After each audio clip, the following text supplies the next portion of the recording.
Brahma. After that Lord Brahma told Narada about the manifestation of Kama, the god of love.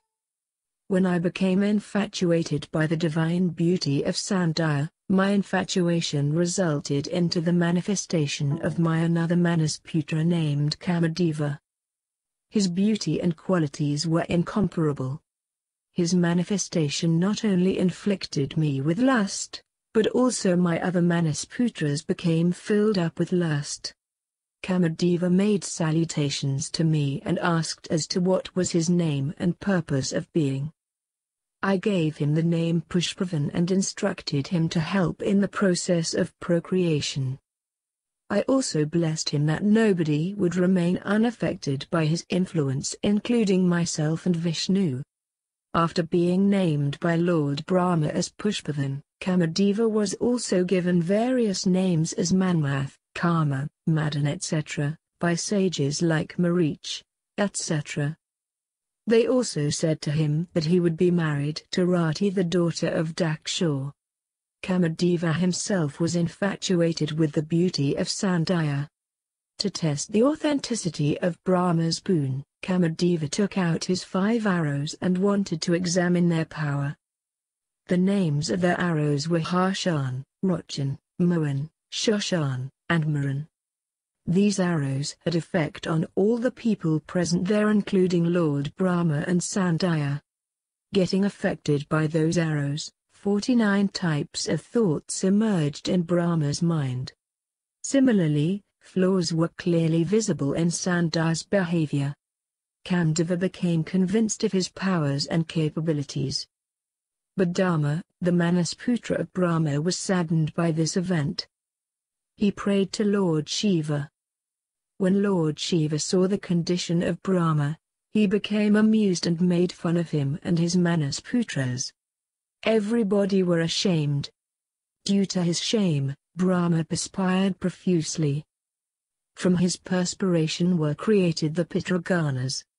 Similarly, from the perspiration of Daxurs Prajapati was created the most beautiful woman Rati.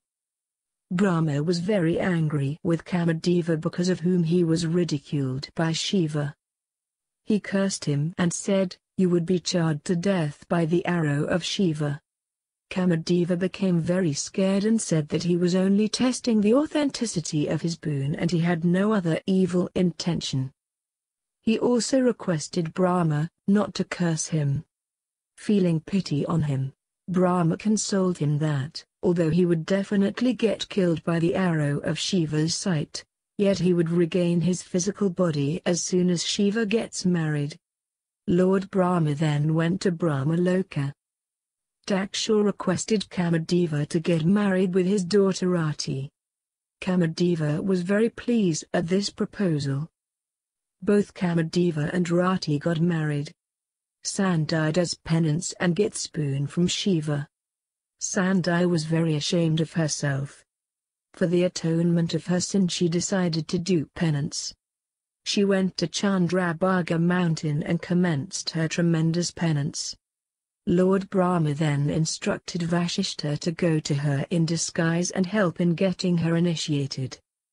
He went to Chandrabhaga mountain in the guise of a Brahmin and gave the mantra, Om Namah Shankara Om, to her and also told her the methods of doing worship. Then he returned back.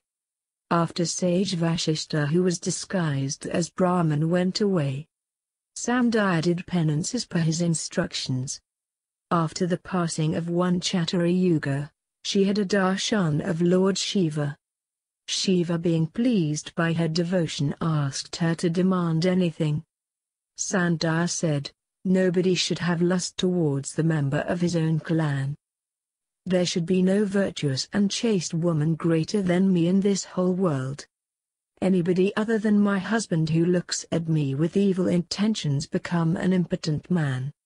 Lord Shiva blessed her by saying, "Avamastu."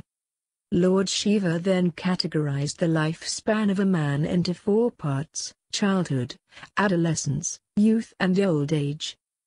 He then told her that it was written in her destiny to die by burning. He also advised her to go and surrender her body in the sacrificial fire of the yajna, performed by Meditithi. Before jumping into the sacrificial fire, just remember anybody whom you want as your husband, and your wish would be fulfilled in your next birth, when you would take birth as a daughter of Daxurs Prajapati. Your father Daxurs Prajapati would marry his 27 daughters to Moon, but the Moon would have affection only towards Rohini, and rest of his wives would be neglected by him. For this reason he would be cursed by Daxurs. All the deities would take your refuge. After blessing Sandhya in the way, Lord Shiva went back to Kailash mountain. Sandhya born as Arundhati and marries sage Vasishtha. When Lord Shiva went away, Sandhya got up and went to the place where Meditithi was performing his yajna.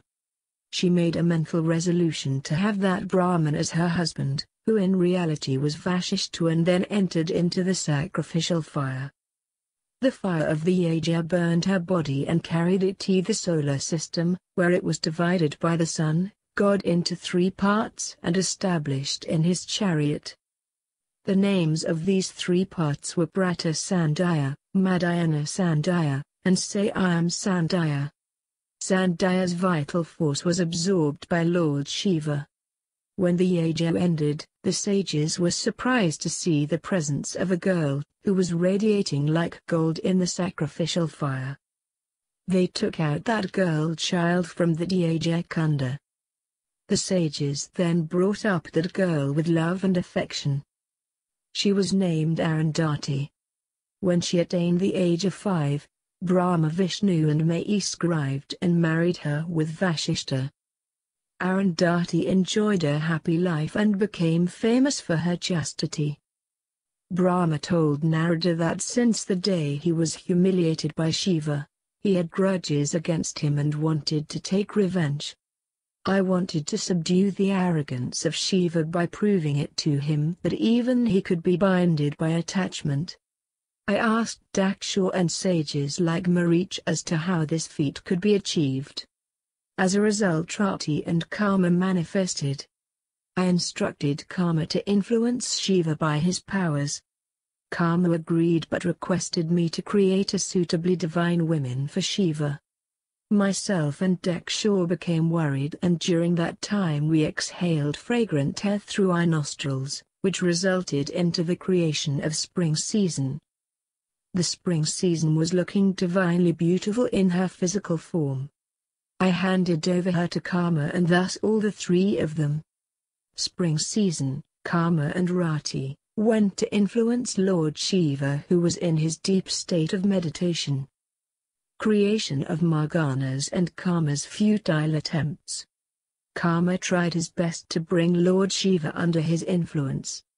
All the living creatures were spellbound by his powers except Lord Shiva and Ganeshwar. Kama returned to Brahma and told him about his unsuccessful attempts. Brahma sighed heavily. From his sighs were created the ferocious Ganas. These Ganas were shouting "Array, Marray, kill, kill." They even tried to attack Lord Brahma. Kama then pacified the anger of these Ganas. These Ganas were named as March. Lord Brahma then sent these Ganas to Shiva along with Kama and Rati to give it a second try. Once again their attempts went futile. All of them returned to Lord Brahma and expressed their inability in influencing Shiva. Lord Brahma then remembered Vishnu, who appeared instantaneously. Brahma revealed about his intentions to him. Lord Vishnu told him that it was foolishness on his part to have enmity towards Shiva. But when Lord Brahma kept on insisting, he revealed to him that this could be only achieved by the blessings of goddess Parvati. Lord Vishnu said, if she becomes pleased with you, then she could help you in achieving your goal by taking birth in a human form and having Shiva as her husband. Instruct Daxurs to do penance so that Parvati takes birth in his house. Durga born as Daxurs' daughter Sati. After Lord Vishnu went away, Lord Brahma started meditating on the form of goddess Durga. She appeared before him. Lord Brahma said, "I need your help in binding Shiva with your Maya." Goddess Durga told Brahma that Lord Shiva in his incarnation of Rudra was beyond the reach of any kind of Maya. But when Brahma kept in insisting, then Goddess Durga agreed to help him in his effort. She said, "I will take birth as the daughter of Daxurs Prajapati and try to please him by my penance." After assuring Lord Brahma, she vanished. Lord Brahma too went to his abode. With the permission of Lord Brahma, Daxurs did penance for 3,000 years. As a result, Goddess Jagdamba appeared before him. She blessed him by saying that she would take birth as his daughter and by her tremendous penance would attain Rudra as husband. But she warned Daxurs that if he showed any kind of disrespect to her, she would end her life. With the permission of Lord Brahma, Daxurs Prajapati created many things just by his mental resolution. But finding the absence of any kind of evolution and development in them, he went to Brahma to take his advice. Brahma instructed him to create by the help of copulation.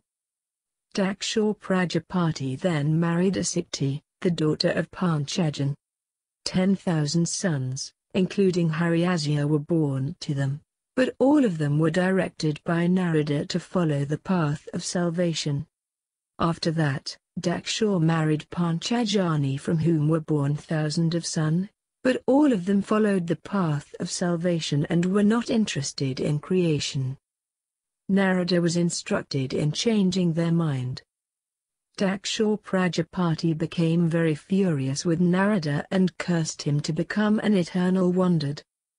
He said, "You will never remain at a place for long." When Lord Brahma came to know about Daxurs Prajapati's anger towards Narada, he went to him and cooled him down.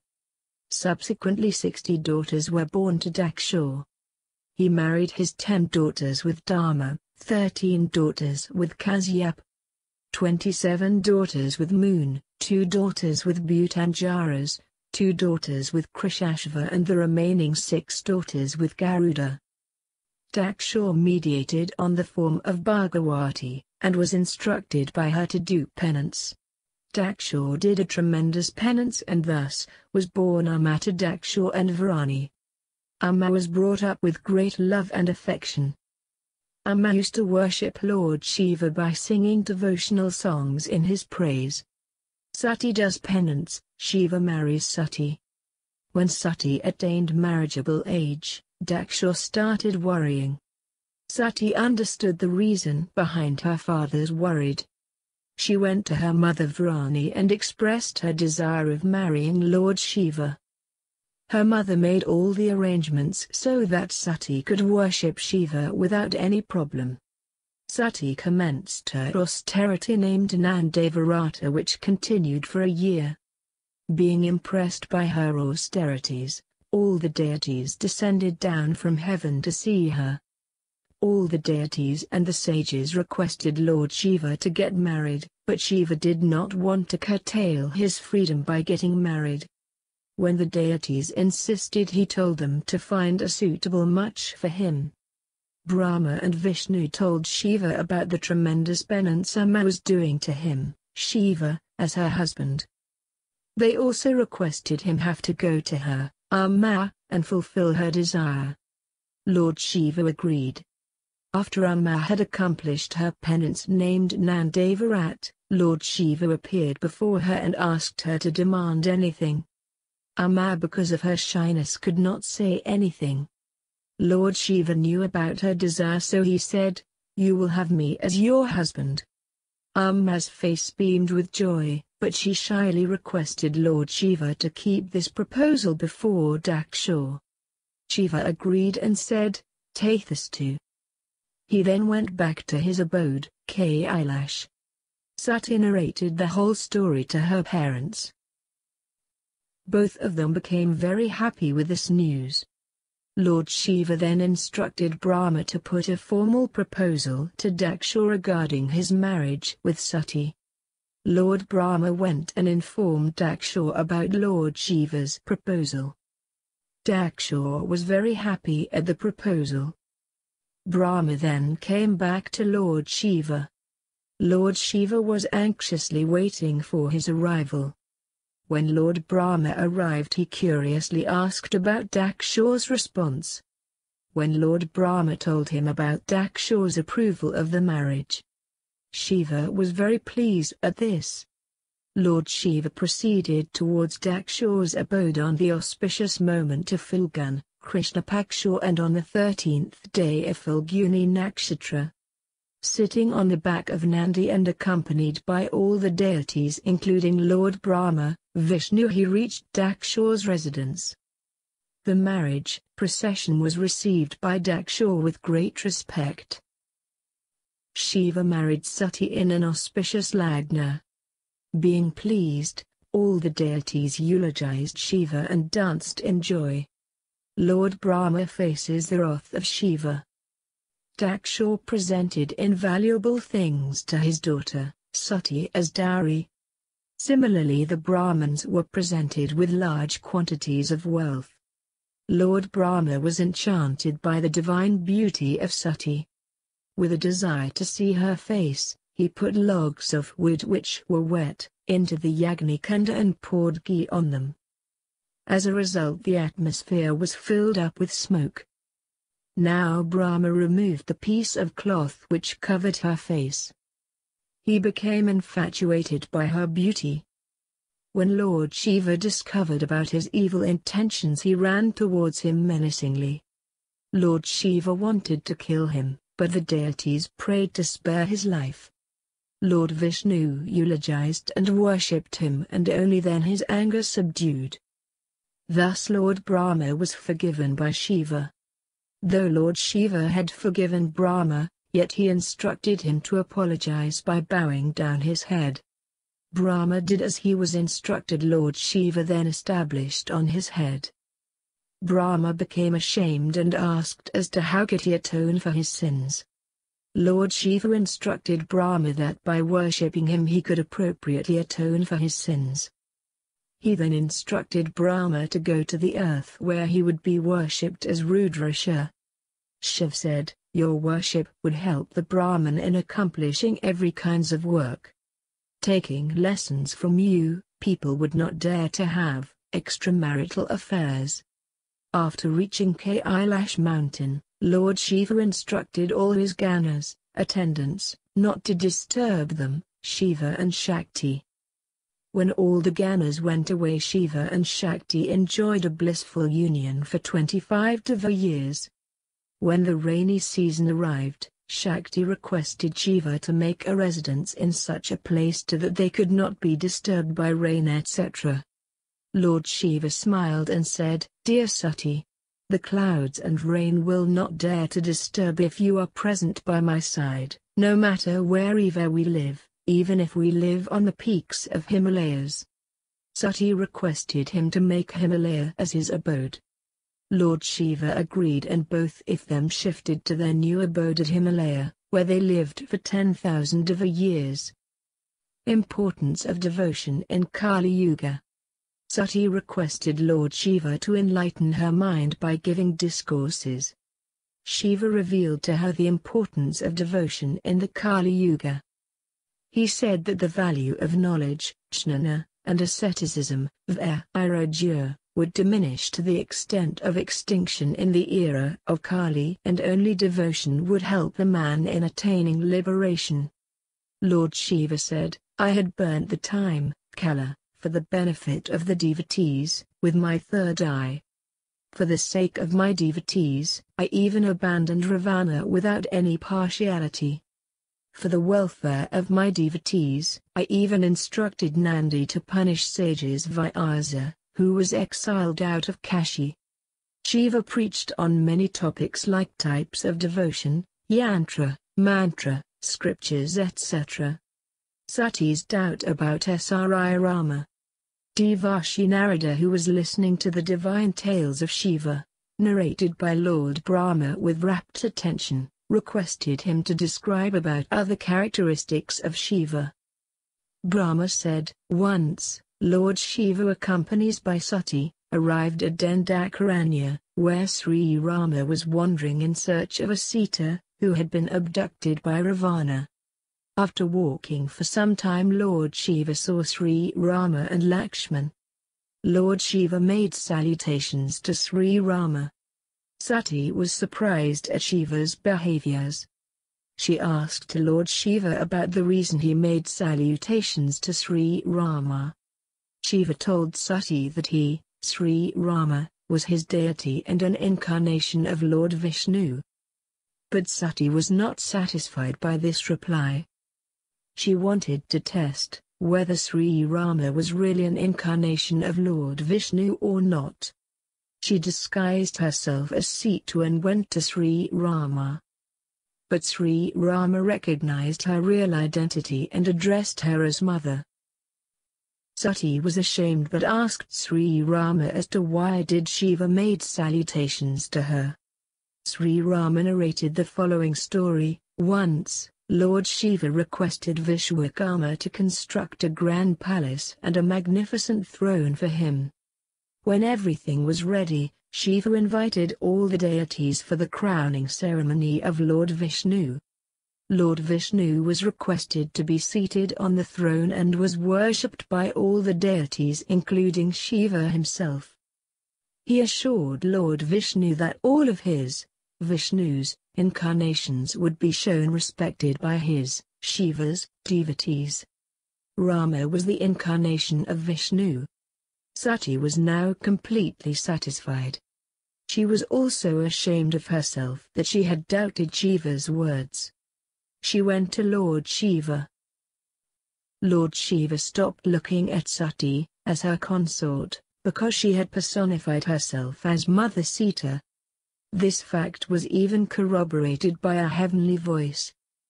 Now Sati's heart was filled up with sorrow. She followed disenchanted Shiva to the Kailash mountain, where he commenced his meditation and went into Samadhi.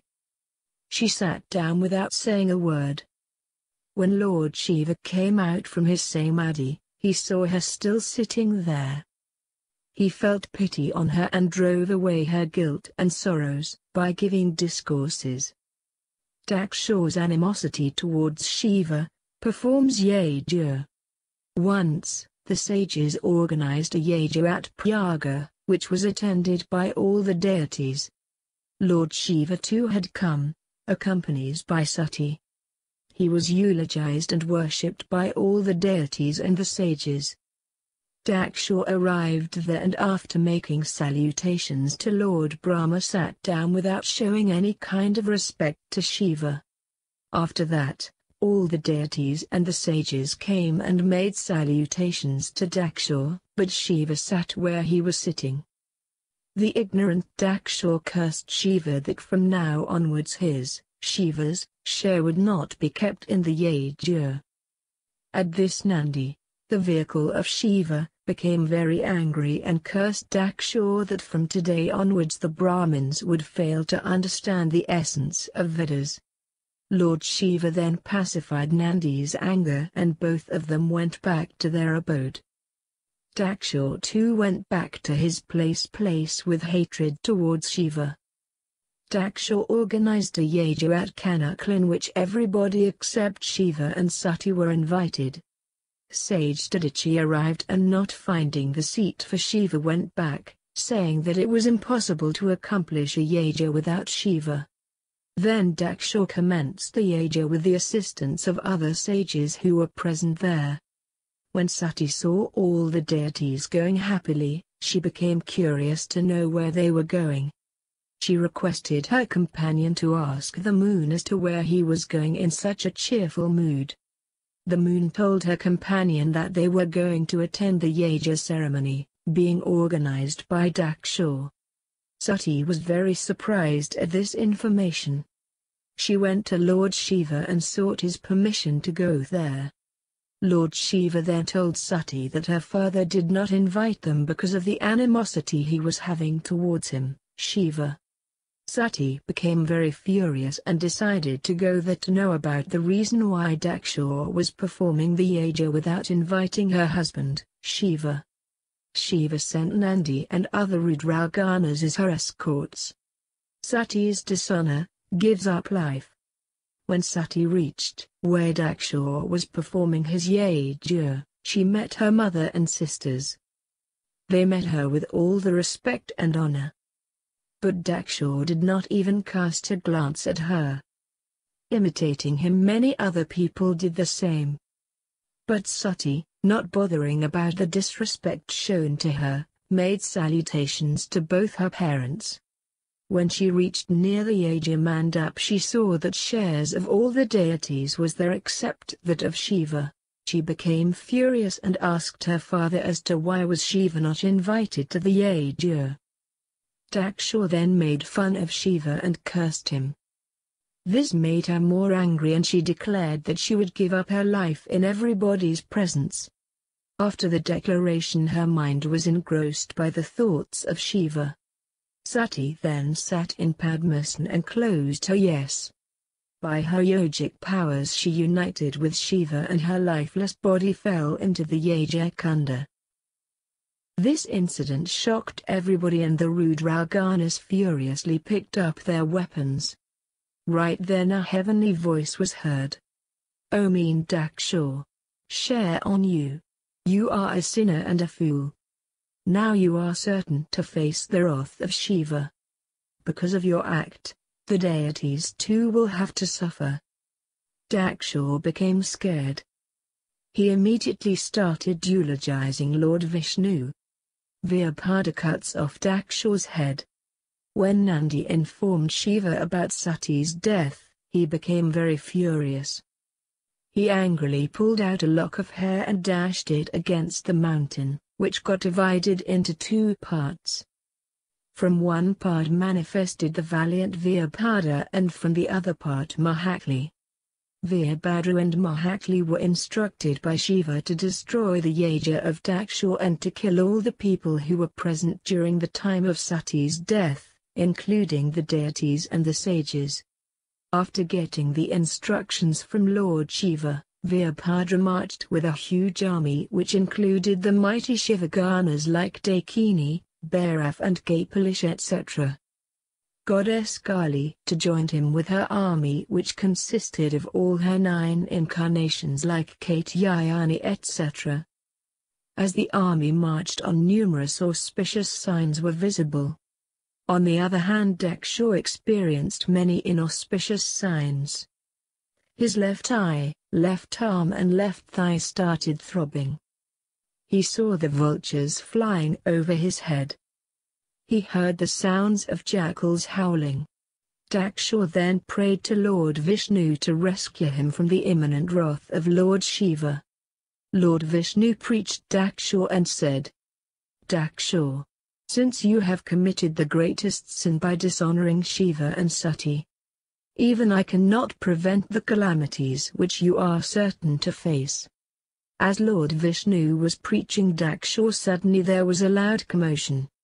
The army of Virabhadra had arrived. Daxurs was frightened and again prayed to Vishnu to save his life. Lord Vishnu again expressed his helplessness and told him that because of him, all the deities too would have to suffer. A terrible battle was fought between the armies of Virabhadra and the deities. The deities got defeated, and fled away. They went to Lord Vishnu and sought his help. Lord Vishnu decided to fight on the side of the deities. The battle recommenced for the second time. Lord Vishnu having a duel fight with Virabhadra, and the deities were fighting against his army.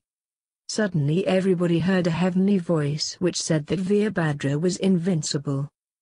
Hearing this, Lord Vishnu and Brahma went to their respective abodes. Daxurs ran for his life, and hid himself behind the altar where the yaja was being performed. But Virabhadra pulled him out from there and severed his head. He then threw his head in the Agni Kunda. After this he returned to Kailash accompanied by his army. Shiva Dadichi fight and Vishnu Dadichi fight. Narada, who was listening to the divine tales of Shiva with rapt attention, was very curious to know about the reasons why Lord Vishnu attended a yajna where Shiva was not invited and why. Did he fight a battle against Veerbhadra despite knowing about his invincibility? Lord Brahma told him that all this happened due to the curse of sage Dadichi. In the ancient times, there used to live a king named Shiva, who was a great friend of sage Dadichi. Due to some reasons both of them developed animosity towards each other. Dadichi considered himself superior because of being a Brahmin, on the other hand Shiva considered himself superior on account of his wealth. The dispute took a worse turn and Dadichi punched him on his head. As a result Shiva fell down unconscious. When he regained his consciousness he struck sage Dadichi with his weapon named Vajra, which injured Dadichi. Dadichi sought the help of Shukracharya. Shukracharya healed his wounds by his mantras. He also taught Dadichi the Mahamrityunjay mantra. Dadichi then did a tremendous penance to please Lord Shiva. Lord Shiva appeared before him and blessed him with 3 boons. They were 1. His bones would become as hard as lightning. Vajra. 2. He would not be killed. 3. He would never be humiliated. Armed with these 3 boons, sage Dadichi again went to fight Shiva. He kicked him. In return Shiva too attacked him with his weapon named Vajra, but it did not have any effect on Dadichi as his bones had become as hard as lightning. King Shiva did the tremendous penance to please Lord Vishnu. Vishnu revealed to him that Dadichi had become immortal because of the blessings of Lord Shiva, but assured him that he would certainly help him in defeating Dadichi. Lord Vishnu then visited the hermitage of sage Dadichi, disguised as a Brahmin. On being asked by Dadichi about the purpose of his arrival, he said that he had come with the desire of a boon on his heart. Sage Dadichi, by his yogic power came to know about the real identity of the Brahmin. He was told that he had been caught. Lord Vishnu was ashamed.